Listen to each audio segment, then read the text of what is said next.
kefakiran akan mendekati kekafiran.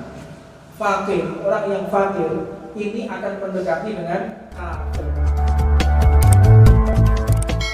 Kasihnya Allah Subhanahu wa taala. Dan masuklah kita di dalam bab tentang masalah adab orang yang fakir. Adabnya orang yang fakir. Tata cara orang yang fakir. Kullu fuqara ilallah. Kita semua ini fakir di hadapan Allah Subhanahu wa taala. Kekayaan yang kita miliki titipan. Harta yang ada di rumah titipan. Pakaian yang kita gunakan warisan ini. Kita wafat pakaian dilepas. Ditelanjangi kita. Begitu wafat, ini baju takwa milik saya secara hak ya. Ini milik saya. Tapi begitu mati, telanjang saya. Telanjang, dibungkus dengan kain kafan. Tidak punya apapun manusia ini. Tidak sedikit pun di antara kita yang memiliki harta, seluruhnya milik Allah Subhanahu wa taala. Maka bagi orang-orang yang fakir, oleh Allah Subhanahu wa taala diajarkan agar mereka benar-benar mengerti adab, juga mengerti sopan santun. Sebagaimana Nabi Muhammad SAW mengatakan, "Ya ma'asyiral fuqara, wahai orang-orang yang fakir, u'tullah min qulubikum ridha." Tanamkanlah di dalam hati kalian ridho, legowo atas pemberian fakir ini, karena pemberian fakir ini adalah karunia dari Allah Subhanahu wa taala. Takfaru bi thawabil fakrikum. Niscaya kalian akan mendapatkan thawab, engkau akan mendapatkan pahala dari kesulitan kalian. Engkau akan mendapatkan pahala dari kesulitan kalian. Nabi Muhammad juga mengatakan, al-fuqara sabur jalasaullah yaumil qiyamah. Mereka orang-orang yang fakir, serba kesulitan, susah ekonominya, maka mereka akan duduk bersandingan dengan Allah Subhanahu wa taala. Enggak main-main. Orang-orang yang fakir ini akan mendapatkan kenikmatan, membuka mata, dia dapat melihat Allah. Dan tidaklah seseorang ini mendapatkan kenikmatan surga yang lebih nikmat daripada melihat zatnya Allah Subhanahu wa taala. Makanya para aulia itu maksuduh, tidaklah maksud mereka masuk ke dalam surga siwa ila nadharil jalil, kecuali hanya ingin melihat Allah.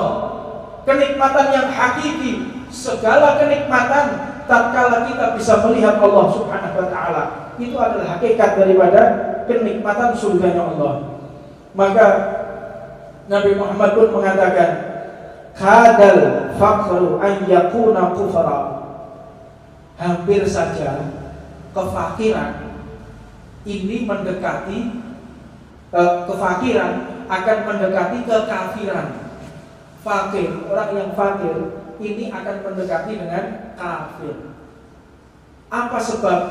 Fakir di sini bukan fakir harta, tapi fakir hati, fakir ilmu, fakir adab, fakir akhlak, fakir sopan santun, fakir prasangka, suudzon. Mereka yang fakir tersebut akan dekat dengan kekafiran. Naudzubillah min dzalik. Dan dikatakan oleh Imam bin Al-Haddad, dikatakan kefakiran juga diartikan yaitu kefakiran mendekati kekafiran. Ini yang dimaksud adalah orang yang fakir tetapi tidak terima dengan kondisi yang Allah berikan kepada dia.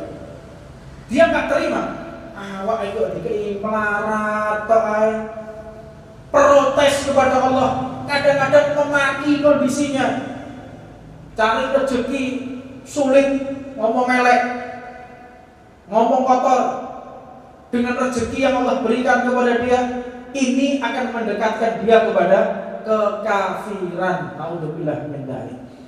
Di samping itu, hendaknya orang yang fakir ini bersyukur kepada Allah Subhanahu wa taala dan senantiasa bisa berterima kasih kepada orang yang membantu.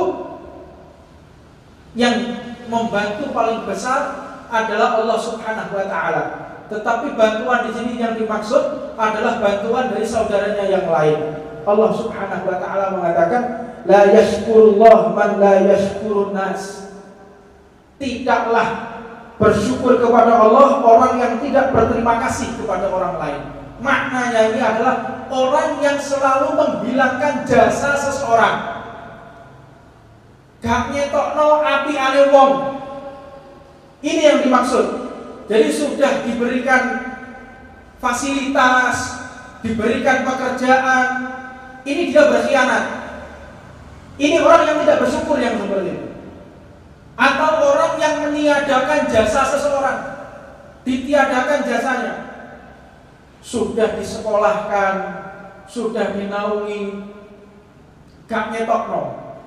Dan seburuk-buruknya orang, sejelek-jeleknya orang adalah orang yang tidak bisa menghargai jasa orang lain. Tidak ngerti. Orang berjasa kepada dirinya, pernah membantu dirinya, dia tidak ngerti, gak paham. Kalau dia dalam keadaan dibantu, dia dalam keadaan dibimbing, dia dalam keadaan dinasehati, orang yang berjasa kepada kita. Siapa yang paling berjasa kepada kita? Sayyidina Muhammad SAW. Manusia yang paling berjasa kepada kita, yaitu Rasulullah. Tatkala kita bermaksiat, berarti kita telah menyampingkan orang yang paling berjasa kepada kita. Dan di dalam kehidupan kita, para guru-guru kita yang memberikan ilmu, yang paling berjasa kepada kita, orang tua kita. Mereka berjasa kepada kita. Sekaya apapun kita, sehebat apapun kita, tetap semua itu perjuangan orang tua kita. Tidak ada ceritanya kita ini lahir langsung bisa berjalan, lahir langsung menggunakan pakaian. Tidak ada. Kita ini lahir sudah merepotkan orang. Siapa yang pertama kali direpotkan? Orang tua kita. Membersihkan najis kita, bayangkan coba, kotoran kita dibersihkan. Buang air kita dibersihkan, buang air kecil kita dibersihkan oleh orang tua. Mereka lah yang paling berjasa. Benar-benar besar jasa kita, benar-benar besar jasa orang tua kita. Maka jangan sesekali kita ini meniadakan jasa besar orang tua kita. Mudah-mudahan Allah Subhanahu wa taala memberikan kita karunia yang bisa membahagiakan kedua orang tua kita. Rabbana atina fid dunya hasanah wa fil akhirati hasanah wa qina adzabannar wa 'ala man wasiti al-Ahmad Jamal bin Tawabin Abu Bakar wa Ali wa 'ala man al-Habib Umar bin Muhammad bin Salim bin Hafid wa 'ala man zaman wa ila hadratin Nabi Muhammad sallallahu alaihi wasallam. Al-Fatihah.